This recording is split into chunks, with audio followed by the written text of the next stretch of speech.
Alright, good morning, boys. For today's English lesson, we are going to learn how to vary our sentence structures in our writing.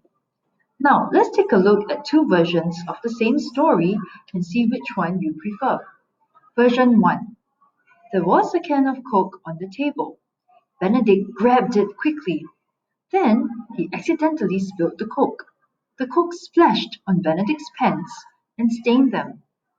Benedict was shocked as his pants were now so sticky. There was a big brown patch on his pants. Benedict felt so embarrassed. He tried to clean his pants using some wet wipes. He tried for 5 minutes, but it was to no avail. He then decided to change his pants. Now let's look at version 2. From the corner of his eyes, Benedict spotted a can of Coke on the table. Leaning forward, he grabbed it quickly. To his horror, he accidentally spilled the Coke. The Coke splashed on his pants and stained them. Embarrassed by the big brown patch on his pants, Benedict's face turned red. Grabbing some wet wipes, he tried to clean his pants. After trying for some time, he got tired and decided to change his pants. So boys, which version do you prefer? Version 1 or version 2? I would think that you would prefer version 2, am I correct? Version 2 is more descriptive, and let's see what the writer did to make version 2 come to life. Now, in version 1, do you realize that there was a lot of repetition in the sentences?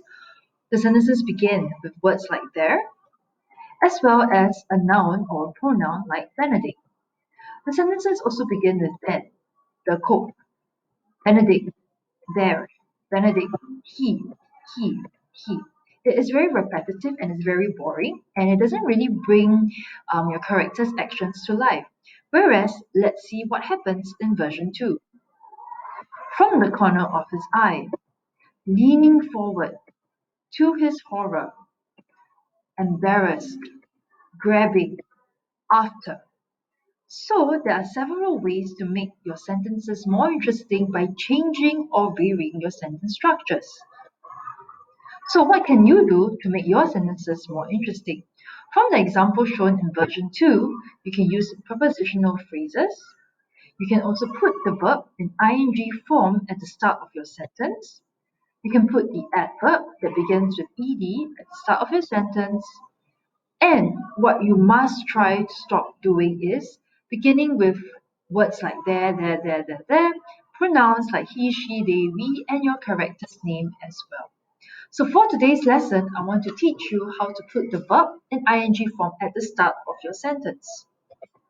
For example, I have a sentence that reads, she waited in the darkness until she fell asleep. How do I change this sentence? First, let me see which verb or action word I can move to the start of the sentence. I'll change it to ing form, and I'll remove connecting words and put a comma in the middle of my sentence. So, should I transform waited or fell asleep? The first action would be waited, and then the next action is fell asleep. I will choose waited to put at the start of my sentence, and I'll change it to waiting. I will also remove connecting words, and in this case, I remove until. My sentence now changed to capital W, waiting in the darkness, comma, she fell asleep. So the sequence of actions still remain unchanged. Let's look at another example. Tom held his breath and waited patiently. So what can I do? Let me see which verb to move to the front, change it to ing, and remove connecting words. In this case, I will choose held to be put in front of the sentence, and I will remove and because it is a connecting word. The sentence now reads, holding his breath, Tom waited patiently. Let's look at more examples. Okay? This is your turn to try. Amy took deep breaths and tried to calm herself down.